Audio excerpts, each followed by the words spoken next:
আমাদের অনন্য স্টোরি সকল প্রকার পার্ট গল্প দেখতে আমাদের চ্যানেলটি সাবস্ক্রাইব করে পাশে থাকা বেল আইকনটিতে ক্লিক করে অল নোটিফিকেশন অন করে দিন।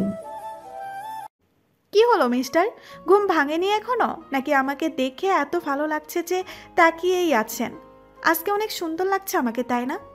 আহানার কথায় বিস্ময়ে চোখ বড় বড় হয়ে গেল আবিরের। তার মানে আমি সত্যি সত্যি এখানে?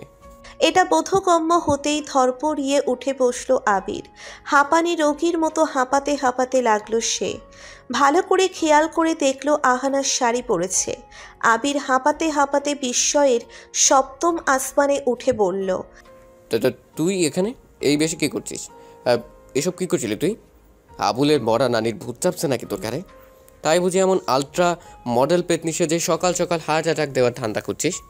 আবিরের কথায় আহানা রেশমি চুরি পরা হাতটা মুখের উপর রেখে খিলখিল করে হেসে দিয়ে হেয়ালি কণ্ঠে বলল, আবির ভাই, আপনিও না কত ফানি কথা বলেন।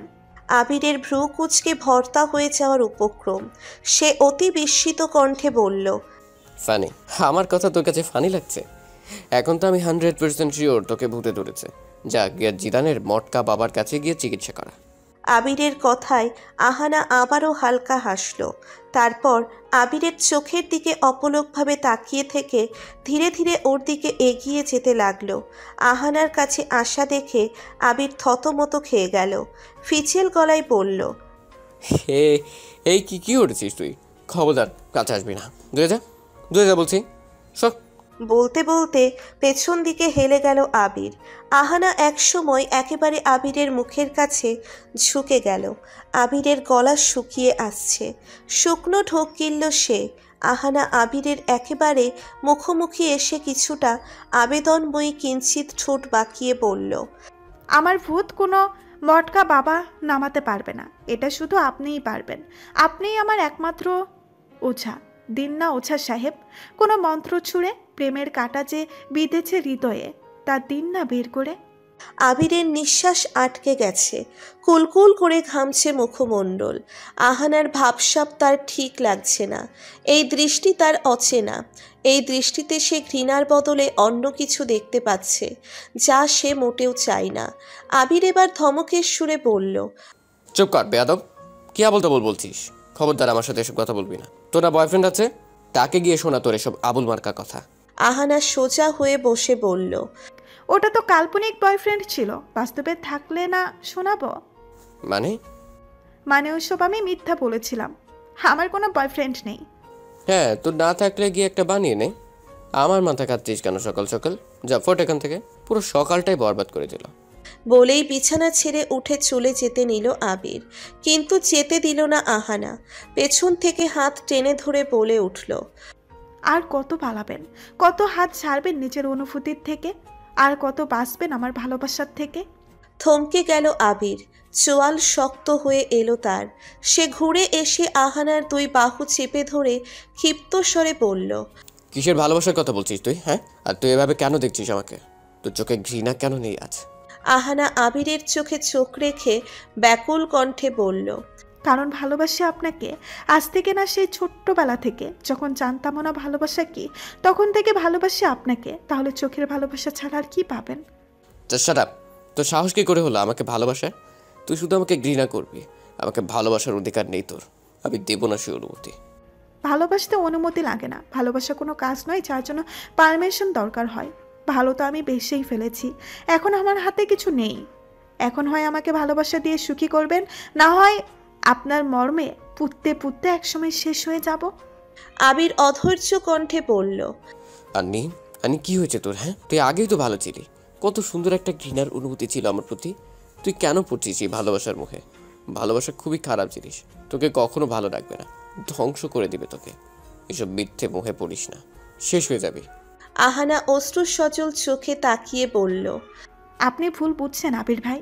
মানছি আপনি জীবনে যা শুয়েছেন, আপনার মা বাবার কর্মে হয়তো আপনার ভালোবাসার প্রতি বিস্ময় এসে গেছে। তাই বলে শুধু তাদের জন্য আপনি পুরো ভালোবাসাটাকেই খারাপ কিভাবে বলতে পারেন? ভালোবাসা এই পৃথিবীর সবচেয়ে সুন্দর অনুভূতি। ভালোবাসা ছাড়া পৃথিবী চলে না। ঘৃণা কখনো একটা মানুষকে সুখ দিতে পারে না। ঘৃণা সর্বদা শুধু দুর্বিষহ পরিণতি এনে দেয়। ঘৃণার সম্পর্ক কখনো সুখদায়ক হয় না।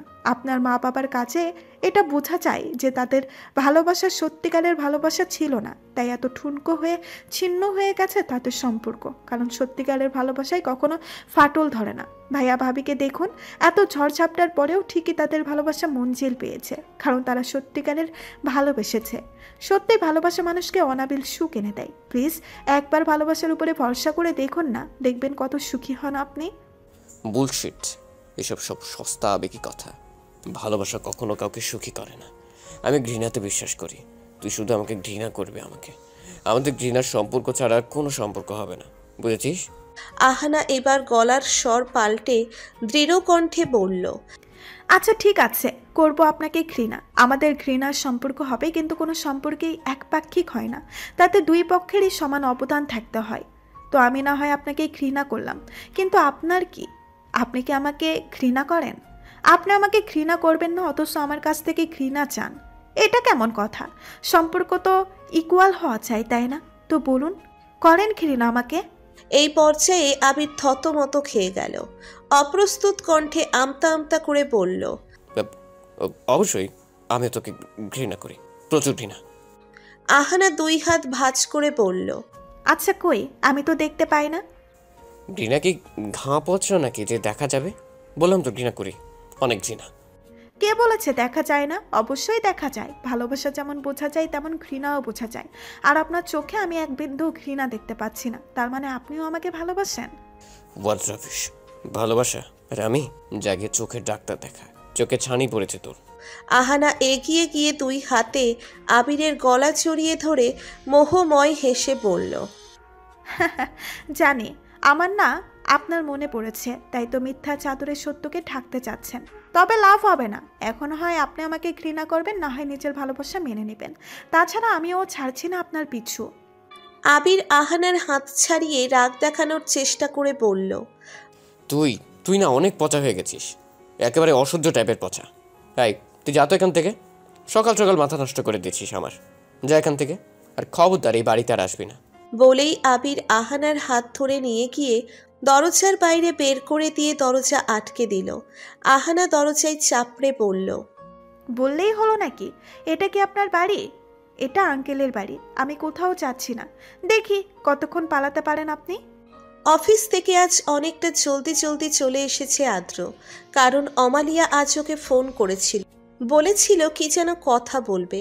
সেই খুশিতে আদ্র যত দ্রুত সম্ভব চলে এসেছে। অমালিয়া ওর সাথে কথা বলবে এটা ভাবতেই ওর খুশিতে লাফাতে ইচ্ছে করছে।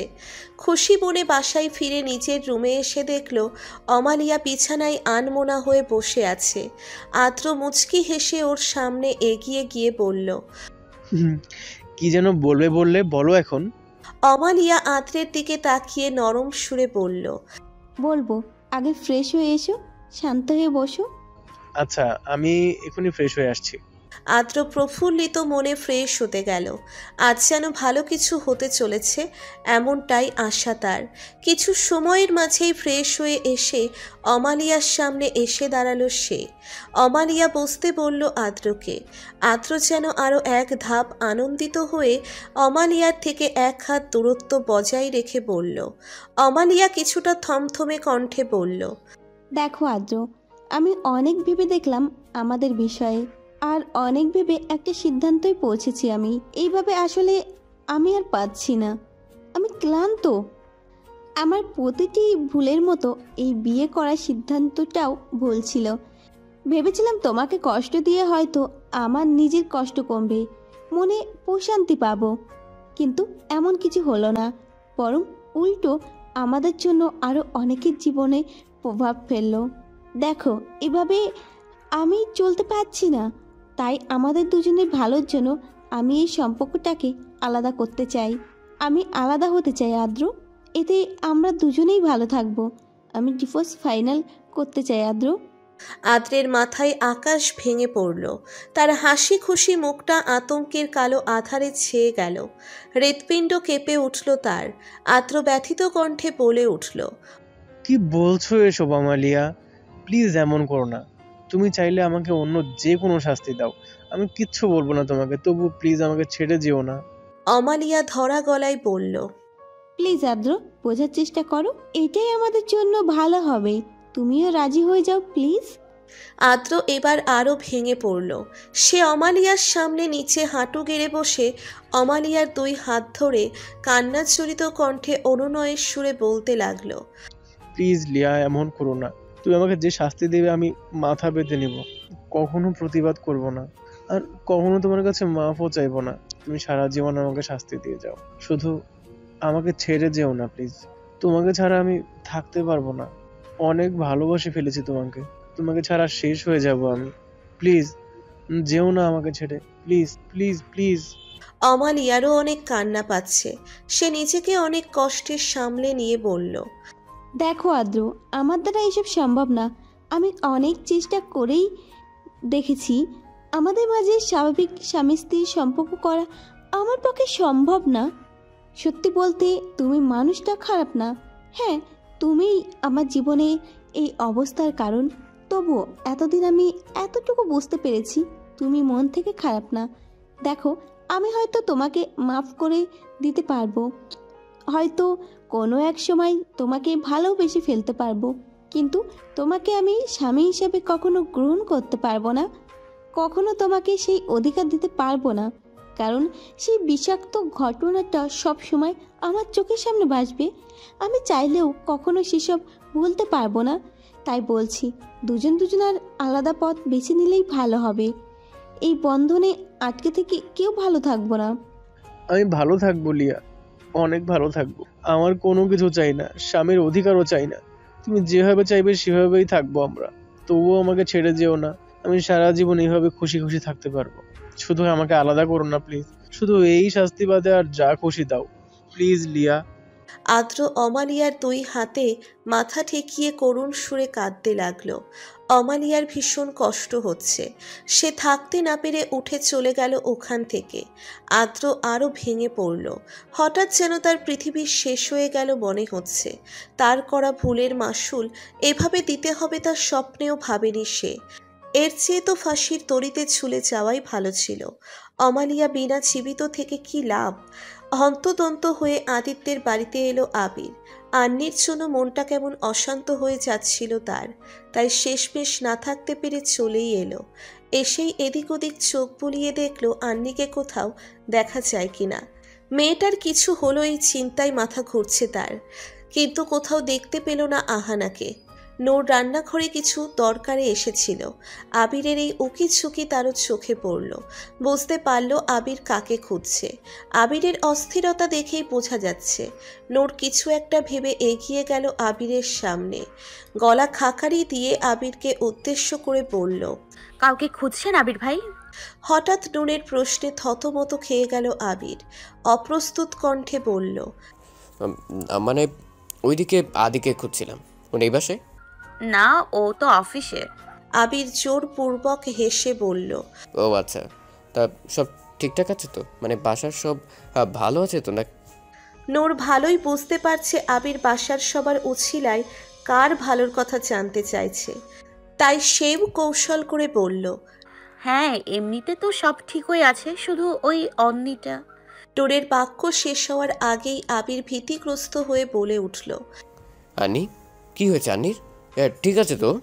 নূর নিজের হাসি আটকে রেখে দুঃখী চেহারা করে বলল, ঠিক আর কই থাকলো, বেচারি কাল থেকে জ্বরে প্রায় অজ্ঞান হয়ে পড়ে আছে। খাবারের একটা দানাও মুখে দেয়নি। না জানি মেয়েটার কি হবে। আমার তো খুব চিন্তা হচ্ছে, না জানি কখন গুরুতর হয়ে যায় ওর অবস্থা। গলা শুকিয়ে মরুভূমি হয়ে এলো। হঠাৎ আবিরের গলার ভেতর সব যেন আটকে গলা চিপে ধরছে। কোনো কিছু না ভেবেই আবির সোজা দৌড়ে সিঁড়ি বেয়ে উপরে উঠে গেল। পেছন থেকে চেপে রাখা হাসিটা এবার মুক্ত করল নূর। মিথ্যে বলার জন্য সরি আবির ভাইয়া, জ্বর তো হালকা এসেছিল, তবে তেমন গুরুতর কিছু হয়নি। তবে এই ছোট্ট মিথ্যেই হয়তো আপনাকে সত্যির পথ দেখাবে।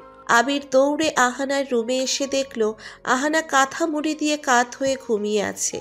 মুখটা কেমন শুকিয়ে গেছে। বুকের ভিতর হু হু করে উঠল আবিরের। এই মেয়েটা আবিরের জন্য কি তা কেবল আবিরই জানে। জীবনের কাছ থেকে নিজের জন্য কোনো কিছু চাওয়া অনেক আগেই ছেড়ে দিয়েছে আবির। তবুও কখনো হাত দুটো দোয়ার জন্য তুললে সেই সব দোয়াতেই শুধু আহানাই থাকে। অনুভূতির শুরু থেকে শেষ শুধু এই মেয়েটাতেই, যার গভীরতা আবির নিজেও কখনো মাপতে চায়নি, হয়তো নিজেও ব্যর্থ হয়ে যেত। আবির ধীর পায়ে এগিয়ে আহানার বেডের সামনে টুলের উপর বসল আবির। মায়াময় দৃষ্টিতে তাকিয়ে রইল আহানার মুখপানে, হাত বাড়িয়ে ছুতে চাইল আহানার মুখটা। তখনই আলতো করে চোখ মেলে তাকালো আহানা। তড়িৎ গতিতে হাত সরিয়ে নিল আবির, সোজা হয়ে নিজেকে স্বাভাবিক করে নিল সে। আহানা আবিরকে দেখে হাসি মুখে বলল,